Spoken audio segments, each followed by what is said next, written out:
Hello friends, कैसे हो सब लोग। Welcome to my channel e Accountex manager. GST में इनपुट से रिलेटेड काफी टैक्स पेयर्स हैं, काफी क्या ऑलमोस्ट टैक्स पेयर परेशान हैं, क्योंकि जीएसटी के अंदर जब आप रिटर्न फाइल करते हैं, 3B फाइल करते हैं, इनपुट का क्रेडिट तभी ले सकते हैं जब वो आपकी 2B के अंदर रिफ्लेक्ट हो रहा हो। मींस अगर आप ट्रस्टेड सप्लायर से ही गुड्स या सर्विस परचेज करो, अदरवाइज तो आपको जीएसटी का क्रेडिट मिलेगा कि नहीं मिलेगा इस चीज का कुछ भी नहीं कह सकते, क्योंकि सामने वाला अगर सप्लायर डिपॉजिट नहीं करवा रहा है तो आपको क्रेडिट नहीं मिलेगा। इससे रिलेटेड की आज बात करने जा रहे हैं कि अगर जीएसटीआर 2A के अंदर कोई भी क्रेडिट नहीं आया है बट अपन ने 3B में क्लेम कर लिया है तो इस डिफरेंस के साथ कैसे डील करें।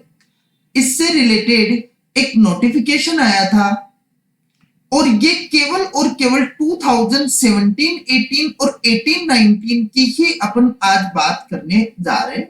अब आप बोलेंगे कि इतनी पुरानी बातें क्यों?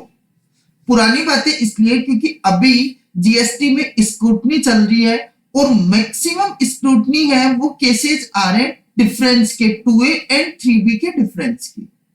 तो आज अपन लोग उन्हीं के बारे में बात करने जा रहे हैं कि अगर आपके पास भी कोई भी स्क्रूटनी का नोटिस आया है और वो इस वजह से आया है कि जीएसटीआर 2A में आपकी आईटीसी रिफ्लेक्ट नहीं हो रही थी बट आपने 3B में क्लेम कर ली, तो उस नोटिस से कैसे डील करना है आज अपन उसी के बारे में बात कर रहे हैं। सर्कुलर आया था, सर्कुलर नंबर 183/15। ये इसके अंदर बताया गया है 17, 18 एंड 18, 19 की जीएसटीआर 2A में डिफरेंस। देखिए जीएसटीआर 2A में डिफरेंस क्यों आएगा, सबसे पहले उसकी बात करते हैं। जीएसटीआर 2A में डिफरेंस आएगा अगर सप्लायर ने जीएसटीआर 1 फाइल नहीं की है तो जीएसटीआर 2A में रिफ्लेक्ट होगी नहीं आईटीसी। अगर उसने 1 फाइल नहीं की है लेकिन 3B फाइल कर दी, मींस गवर्नमेंट को उसने टैक्स डिपॉजिट करवा दिया है, तो वो इस सर्कुलर में कवर है। मतलब कहने का मतलब इतना सा है, जो सर्कुलर का मैं एक सिंपल टैक्स बता देता हूं।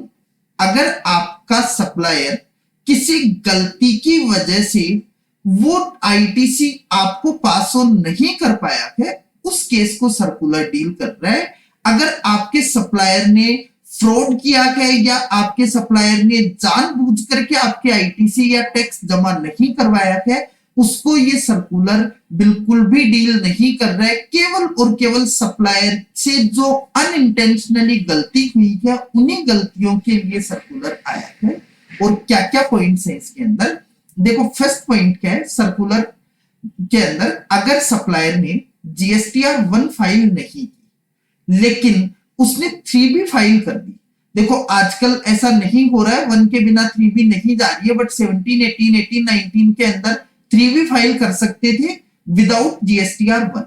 तो अगर जीएसटीआर 1 फाइल नहीं की है और उसने जीएसटीआर 3B फाइल कर दी और उसमें आपकी इनवॉइसेज का जो भी टैक्स था वो डिपॉजिट भी करवा दिया, वो इस सर्कुलर में कवर है। मींस आप आईटीसी उसकी ले सकते थे और आपको उस नोटिस के अंदर भी इस आईटीसी का एडवांटेज मिलेगा। कैसे मिलेगा उसकी मैं प्रोसेस आगे बताऊंगा।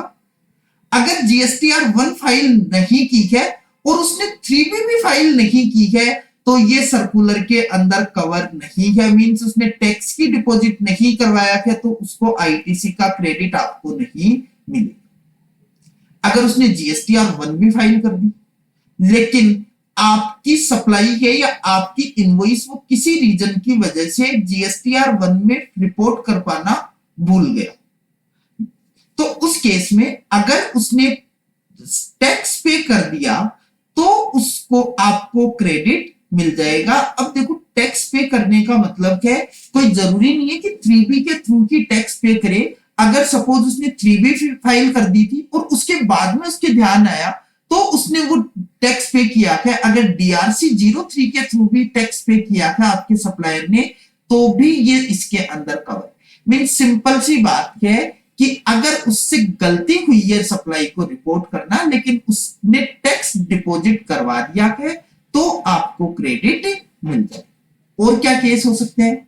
जीएसटीआर 1 फाइल कर दी, लेकिन आपकी सप्लाई को उसने एज अ B2CS मतलब as a unregistered person show कर दिया, तो भी आपको क्रेडिट मिल जाएगा। लेकिन ध्यान रखना, इसमें बोला गया है आपके पास invoice as per rule 46 of CGST rule आनी चाहिए। और रूल 46 में क्या लिखा हुआ है कि इनवॉइस के ऊपर प्रॉपर आपके जीएसटी नंबर, जो सीरियली इनवॉइस है, सीरियली नंबर्ड इनवॉइस है, और भी है, लेकिन इसमें जो सबसे मेन चीज मैटर करती है वो है कि आपके इनवॉइस नंबर उस इनवॉइस में सॉरी आपके जीएसटी नंबर उस इनवॉइस में होनी चाहिए।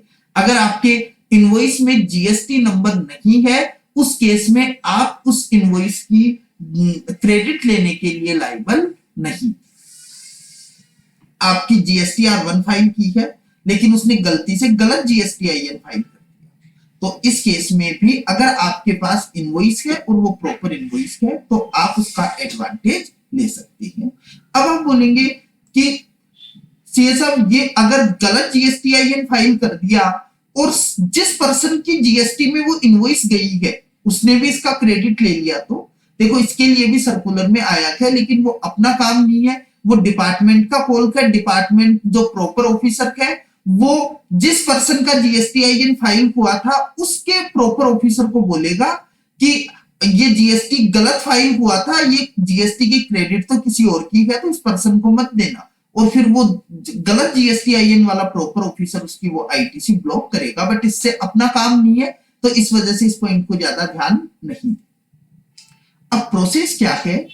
प्रोसेस क्या है कि अगर आप इन पॉइंट्स में कवर है, मतलब सप्लायर ने जीएसटीआर 1 फाइल नहीं की है बट टैक्स डिपॉजिट करवा दिया है, भले ही वो 3B के थ्रू डिपॉजिट करवाए या DRC 03 के थ्रू डिपॉजिट करवाए, ठीक है, जीएसटीआर 1 फाइल कर दी लेकिन आपकी सप्लाई को रिपोर्ट नहीं किया बट टैक्स जमा करवा दिया, फाइल कर दी लेकिन आपकी सप्लाई अनरजिस्टर्ड में रिपोर्ट कर दी, फाइल कर दी लेकिन आपका गलत जीएसटीआईएन डाल दिया, तो उस केस में आप 17, 18 और 18, 19 की क्रेडिट का क्लेम कर सकते हैं।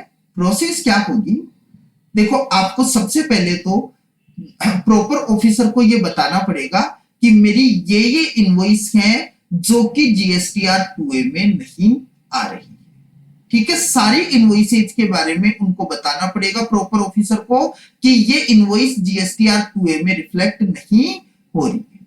इसके बाद में प्रॉपर ऑफिसर क्या देखेगा? प्रॉपर ऑफिसर आपको बोलेगा कि आप हमारे को ओरिजिनल इनवॉइस दे दो या डेबिट नोट या कोई भी टैक्स पेइंग डॉक्यूमेंट है जिसकी वजह से आप आईटीसी क्लेम कर रहे हो, वो डॉक्यूमेंट प्रोवाइड करवा दो। वो चेक करेगा डॉक्यूमेंट सही है, एज पर रूल 46 से आपका प्रॉपर नाम है, आपके जीएसटीआईएन है, सामने वाले ने इनवॉइस इशू की है उसके भी जीएसटीआईएन है, वो सारी चीजें चेक करेगा। इसके बाद एसर्टेन करेगा कि गुड्स या सर्विसेज आपको एक्चुअल में रिसीव हुए हैं कि नहीं हुए, और फिर आपने उस सप्लायर का पैसा पूरा का पूरा दे दिया है या नहीं दिया है अलोंग विथ टैक्स। मींस आप वो ये भी एसर्टेन करेगा कि कहीं ऐसा तो नहीं है कि आपने इनवॉइस तो ले ली और सप्लायर को पैसा ही नहीं दिया, इस वजह से वो जमा नहीं करवाया। ये सारी चीजें चेक करने के बाद में वो देखेगा कि ये डिफरेंस कितना आ रहा है। अब देखो, अगर ये डिफरेंस किसी भी सप्लायर का डिफरेंस, मैं पर्टिकुलर सप्लायर की बात कर रहा हूं, 5 लाख रुपए से ज्यादा का अगर डिफरेंस आता है, तो आपको क्या करना पड़ेगा? आपको उस सप्लायर से रिक्वेस्ट करनी पड़ेगी कि साहब आपके सीए से एक सर्टिफिकेट ले लो, सर्टिफिकेट लेकर के हमारे को दे दो कि हमने पूरी आईटीसी आपकी ये जमा करवा दी, क्योंकि आपने गलती की नहीं है। तो आप अपने सीए को बोल दो, वो आपकी रिटर्न्स वगैरह को चेक करेगा और चेक करके एक सर्टिफिकेट दे देगा कि ये पूरी आईटीसी हमने जमा करवा दी। अगर 5 लाख रुपए से कम है तो आपको उस सप्लायर को ही रिक्वेस्ट करनी है कि आप सर्टिफिकेट दे दो कि ये बिल थे और इन सारी इनवॉइसेज की आईटीसी हमने जमा करवा दी है, और ये सर्टिफिकेट आप प्रॉपर ऑफिसर को दोगे तो प्रॉपर ऑफिसर फिर इनको रिकॉर्ड में कंसीडर कर सकता है और आपकी आईटीसी को जो डिफरेंस है उसको कंसीडर करते हुए कोई भी डिमांड वगैरह रेज नहीं करेगा। ये उसका कॉल है, करता है नहीं करता है, किन ग्राउंड्स के ऊपर कंसीडर करता है, केस टू केस ये चीजें डिपेंड करें।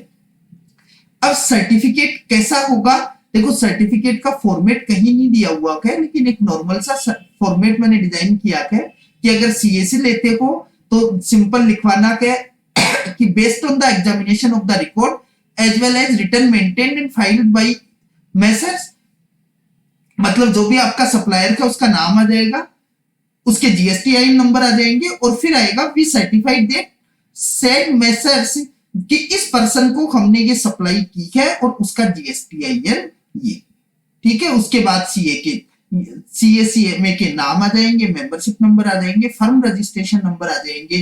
ध्यान रखना विदाउट यूडीआईएन ये सर्टिफिकेट काम नहीं करेगा। आप जब भी सर्टिफिकेट लोगे उसके ऊपर यूडीआईएन होने चाहिए, तभी ये सर्टिफिकेट वैलिड माना जाएगा। और अगर सप्लायर से लेते हैं तो उसके लिए भी बहुत सिंपल है, सप्लायर का नाम आ जाएगा, जीएसटीआईएन आ जाएंगे, और वो सिंपल सा लिख करके देगा कि ये मैंने सप्लाई है, ये इस फर्म को मैंने दी है और उसका जीएसटीआईएन नंबर ये था, और यहां साइन करके दे देगा। ये सारी चीजें अगर आप करते हो तो प्रॉपर ऑफिसर आपके रिप्लाई को कंसीडर करते हुए आपका जो भी डिफरेंस है उसको खत्म कर सकता है, कोई भी आगे प्रोसीडिंग नहीं करेगा। Thank you so much.